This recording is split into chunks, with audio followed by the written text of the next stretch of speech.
Hello guys, कैसे हैं आप सब। आई होप कि आप सभी लोग अच्छे होंगे। तो आज मैं आप लोगों को प्रश्नावली 1.1 के सभी प्रश्नों को बताऊंगा, तो प्लीज़ वीडियो को पूरा अंत तक देखें, कहीं पर भी स्किप ना करें। तो चलिए हम अपने प्रश्न की ओर आगे बढ़ते हैं। तो आज का हमारा जो पहला प्रश्न है वो है, तो क्या शून्य एक परिमेय संख्या है? क्या आप इसे p/q के रूप में लिख सकते हैं, जहाँ p और q पूर्णांक है और q बराबर 0 नहीं होना चाहिए। तो दोस्तों, ये प्रश्न हमारा कह रहा है कि क्या शून्य एक परिमेय संख्या है। शून्य शून्य इसे कहते हैं जिसका स्वयं का कोई मान नहीं होता है। यदि यह किसी संख्या के बाईं ओर लगे तो उसका कोई भी मान नहीं होता है, परंतु वही यदि किसी संख्या के दाईं ओर लग जाए तो उस संख्या का मान 10 गुना हो जाता है। तो चलिए हम इसे देख लेते हैं कि क्या शून्य एक परिमेय संख्या है। शून्य को हम एक p/q के रूप में लिख सकते हैं। तो देख लेते हैं। देखिए 0/1, 0/2, 0/5, 0/80 या हम 0/अनंत यानी कि कोई भी संख्या इसके बटे में लिख सकते हैं। तो अब हम इसे देखते हैं कि क्या इसे हम p/q के रूप में लिख चुके हैं। तो हाँ, इसे हम p/q के रूप में लिख चुके हैं, इसलिए शून्य एक परिमेय संख्या है। तो क्या होगा? हाँ, क्योंकि देखिए शून्य एक परिमेय संख्या है।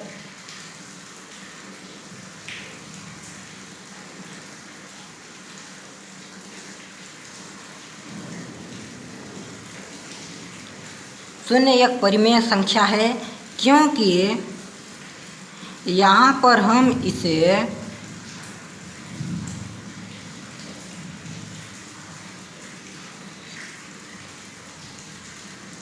p/q यानी कि हम इसे 0/1 के रूप में लिखे हैं। यहाँ पे जो है तो p और q जो है तो एक पूर्णांक है, इसलिए जो 0 है या शून्य जो है तो इसे हम परिमेय संख्या कह सकते हैं। यह एक परिमेय संख्या है। अब हम दूसरे प्रश्न को देखते हैं। तो दूसरा प्रश्न हमारा क्या कह रहा है कि 3 और 4 के बीच में 6 परिमेय संख्याएं ज्ञात कीजिए। यानी कि 3 और 4 जो कि ये एक पूर्ण संख्या है, इसके बीच में हमें कितनी परिमेय संख्याएं ज्ञात करनी है? 6 परिमेय संख्याएं ज्ञात करनी है। तो हमें किसी संख्या के बीच में परिमेय संख्या ज्ञात करने का एक सूत्र होता है। देखिए यहाँ पे हमें कितनी परिमेय संख्याएं ज्ञात करनी है? 6 परिमेय संख्याएं ज्ञात करनी है। तब हम क्या कर लेते हैं कि देखिए 6 परिमेय संख्याएं ज्ञात करनी है, इसमें से हम एक प्लस कर देते हैं, जोड़ देते हैं। इसके बराबर में जो हमारा मान आता है उससे हम इसका गुणा कर देते हैं, यानी कि 6 एक क्या होगा? 7 होगा। अब देखिए 3 और 4 जो कि पूर्ण संख्या है, इसके बीच में परिमेय संख्या ज्ञात करनी है, तो इसके बटे में हम 1 ले सकते हैं, यानी कि 3/1।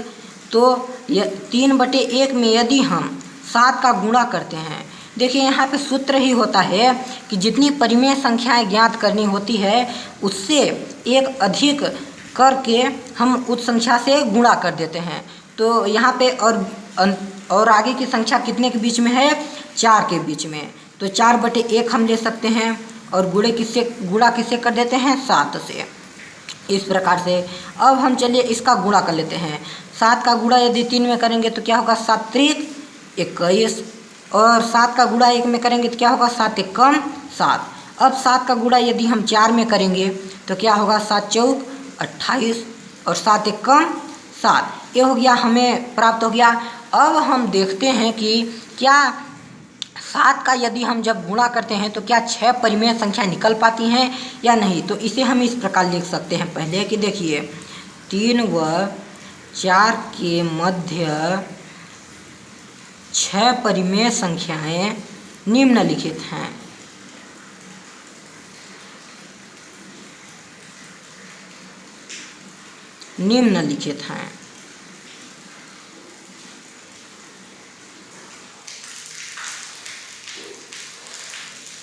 6 परिमेय संख्याएं कौन कौन सी हैं? देखिए, हम 21/7 के बीच में 21/7 और 28/7 के बीच में हमें वो परिमेय संख्याएं ज्ञात करनी है। तो देखिए 21/7 है तो यहाँ हम लिख सकते हैं 22/7, 23/7, 24/7, 25/7, 26/7 और 27/7। अब हम इन्हें गिन लेते हैं तो क्या 6 परिमेय संख्याएं पूर्ण हो पाती हैं? तो देखिए 1, 2, 3, 4, 5, 6, यानी कि 3 और 4 के बीच में परिमेय संख्याएं हमें मिल चुकी हैं।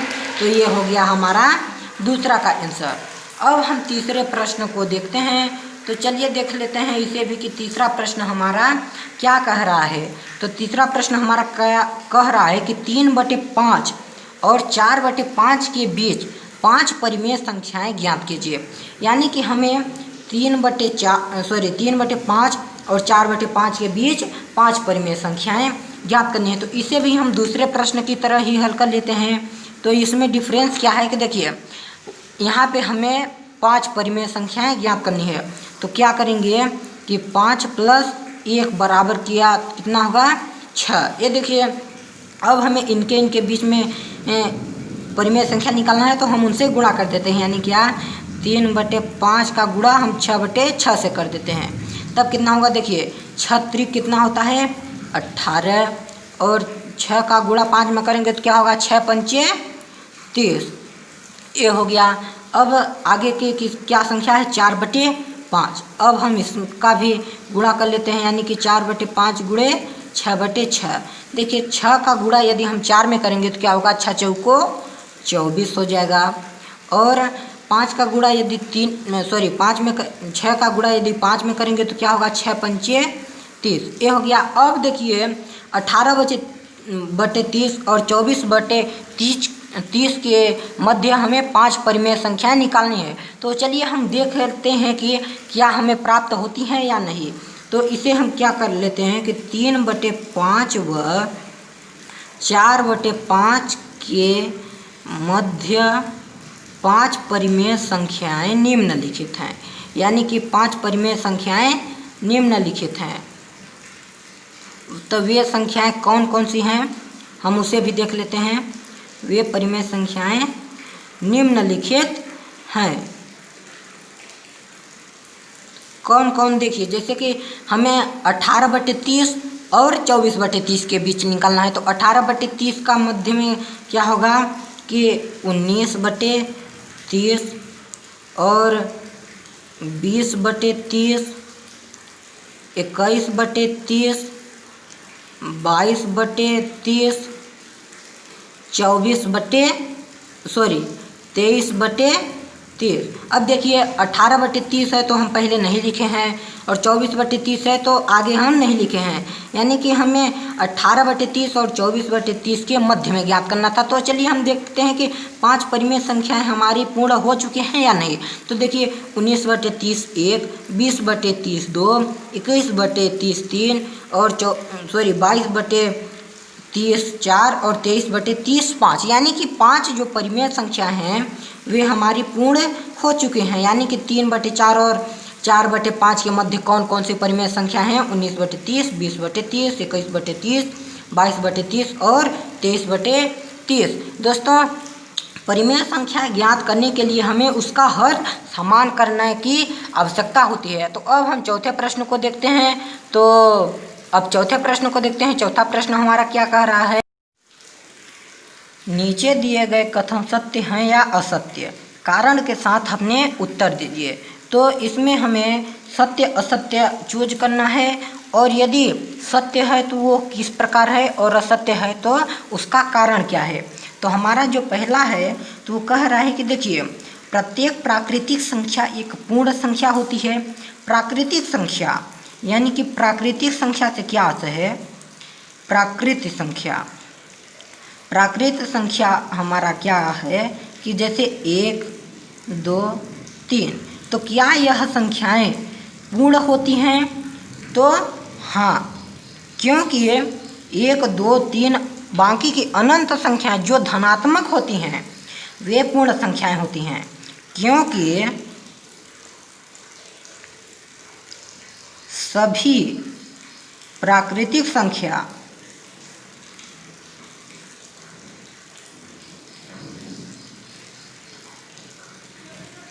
हमेशा पूर्ण संख्या होती हैं।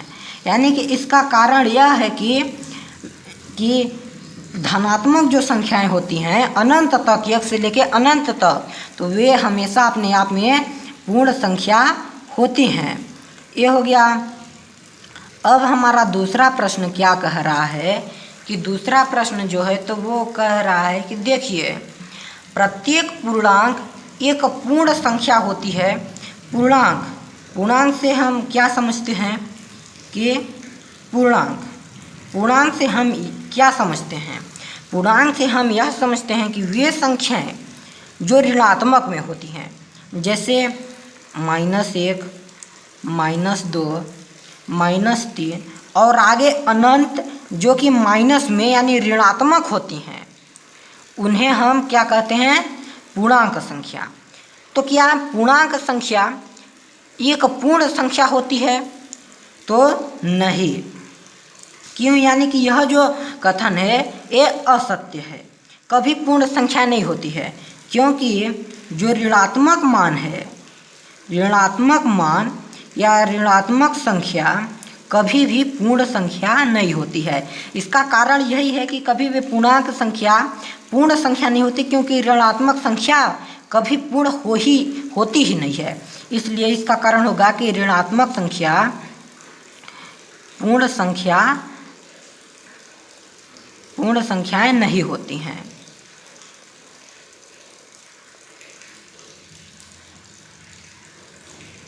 अब तीसरा प्रश्न हमारा क्या है?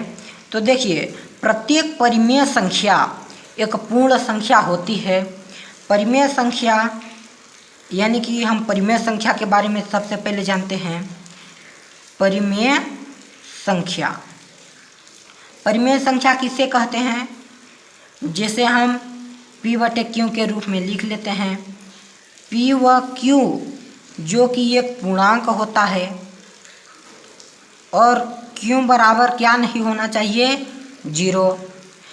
तो जैसे कि हम एक एग्जाम्पल ले लेते हैं। एग्जाम्पल में हम ले लेते हैं 2/3।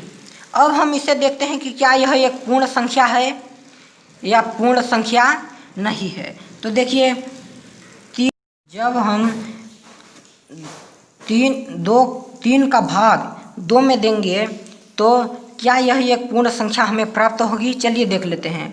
यहाँ पे 3 बड़ी संख्या है 2 से, इसलिए हमें 0 लगाने की आवश्यकता है, इसलिए यहाँ पर भी 0 होगा और दशमलव लगेगा, तब भाग चला जाएगा। यानी कि 6 त्रिक कितना होता है? 18 होता है, और बचा 2, फिर हम 0 ले लेते हैं, फिर 6 त्रिक 18। यानी इस प्रकार की जो प्रक्रिया है वो चलती रहती है। तो यहाँ पे 0 दशमलव में हमारा भागफल आया है। इसलिए कभी भी जो एक परिमेय संख्या होती है वे कभी भी एक पूर्ण संख्या नहीं होती है। अतः यह कथन जो है तो असत्य है, क्योंकि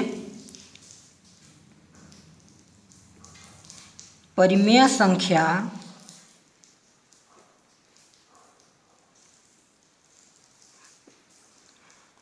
संख्या एक हम क्या लिए थे? 2/3 बराबर क्या आता है? 0.66। तो क्योंकि परिमेय संख्या पूर्ण संख्या नहीं है। तो दोस्तों, आई होप कि आप सभी लोगों को वीडियो अच्छे से समझ में भी आया होगा। तो प्लीज़ वीडियो को लाइक शेयर सब्सक्राइब करें, और आपको वीडियो कैसा लगा और आगे किस तरह की वीडियो चाहिए वे हमें कमेंट में बताएं, ताकि हम आपकी और मदद कर सकें। मिलते हैं अगले वीडियो में। धन्यवाद।